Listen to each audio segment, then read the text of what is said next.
Dando continuidade ao transfundo histórico, nós vemos que normalmente nesse período do Império Romano, os deuses gregos, eles tinham muita influência no dia a dia da cidade.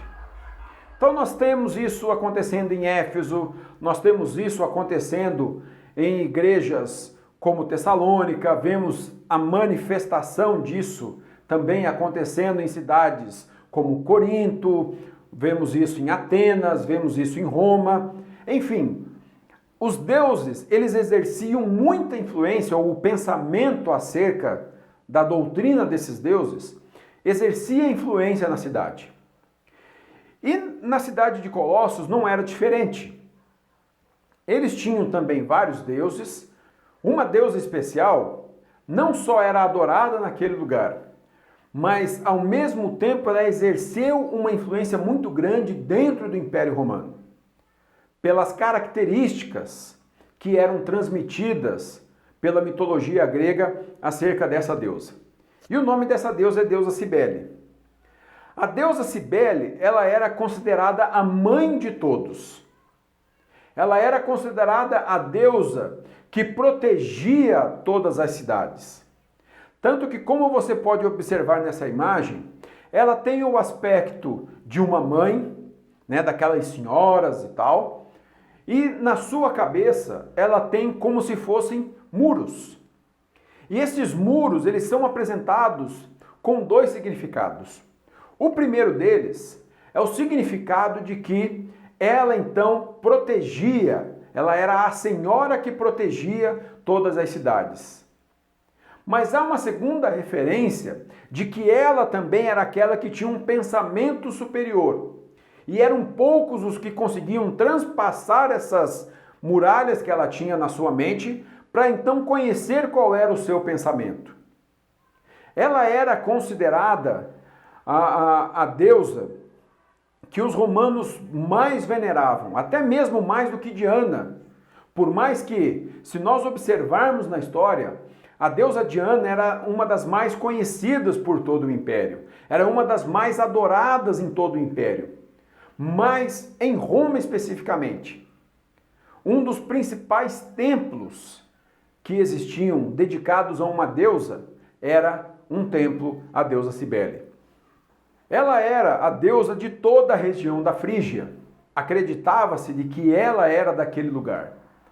E mais do que isso, por causa dessa proteção que ela oferecia, principalmente às cidades, e naquele tempo as cidades, para que pudessem ser protegidas, elas eram então todas cercadas de muralhas, ou algumas outras cidades, conforme o relevo onde ela estivesse, cercada por montanhas, então isso já era uma proteção natural. A essa deusa era dedicada todas as montanhas, todas as cavernas, as rochas, porque se dizia de que a deusa ela estava nestes lugares. Ela era praticamente expressa ou podia se sentir a presença da deusa nestes lugares. Por quê? Porque ela era considerada aquela protetora, ao mesmo tempo que acreditava-se que ela fundamentava e estabelecia as cidades para que elas não fossem atacadas. Ela foi uma das únicas deusas a ser venerada no Templo da Vitória, que ficava no Monte Paladino. E o Monte Paladino era um dos 7 montes que cercavam a cidade de Roma. Logo depois, ela recebeu em honra um templo oferecido pelo imperador, para que então ela pudesse ser adorada por todos. Roma tinha um apreço especial por Cibele, por quê? Porque eles acreditavam a ela não só as conquistas que eles tinham, mas o tempo de paz que o império vivia, a proteção que o império vivia. Nessa outra imagem você pode observar também, essa já é uma imagem um pouco mais reestilizada, mas ela expressa como a deusa era apresentada.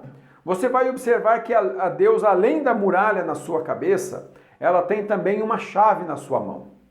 E acreditava-se que essa chave era a chave da cidade, aonde ela então dominava e normalmente somente se conquistaria uma cidade se conseguisse essa chave das mãos dela.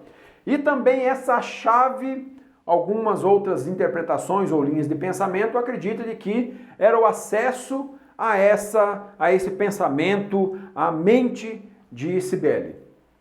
Você vai ler no material auxiliar a confusão que é a partir do instante em que essa deusa não só nasce, mas também gera filhos. Ela, por ser considerada a mãe de tudo ou mãe de todos, né, ela era, por exemplo, a mãe de Júpiter, que era um dos deuses mais venerados por toda Roma.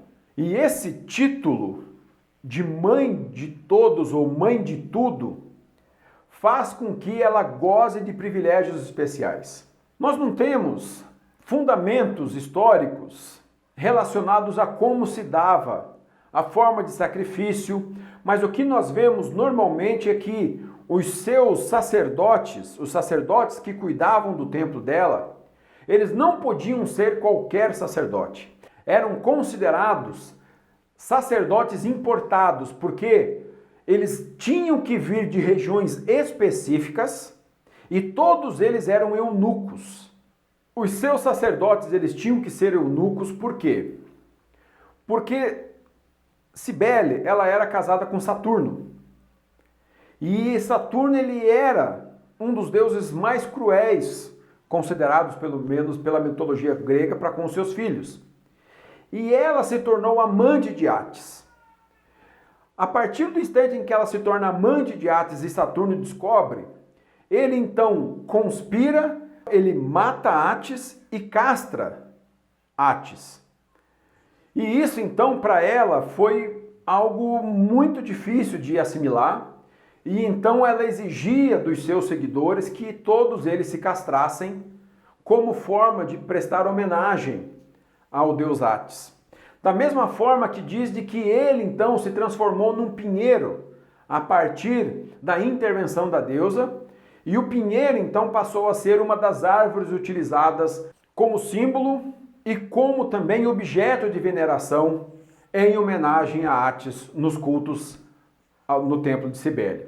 Nós não temos muito mais informações acerca de como acontecia, mas o que nós sabemos, baseados principalmente na mitologia, é que o grande ponto era que Cibele, ela era considerada então a grande mãe.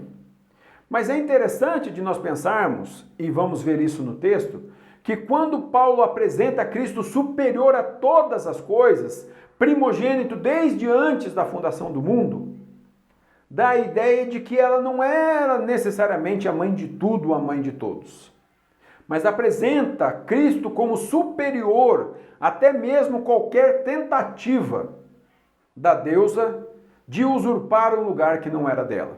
Então Paulo vai apresentar a pessoa de Cristo como sendo o Senhor de tudo, como sendo aquele que já era antes de qualquer principado e potestade. E isso faz então com que na mente daquela igreja, dos irmãos daquela igreja, eles estivessem bem fundamentados de que, independente de qualquer atributo que a deusa poderia ter, Cristo era antes de tudo e superior a tudo. Por isso, então, eles poderiam estar seguros de que não só serviam ao Deus maior, mas que principalmente àquele que era a origem de tudo.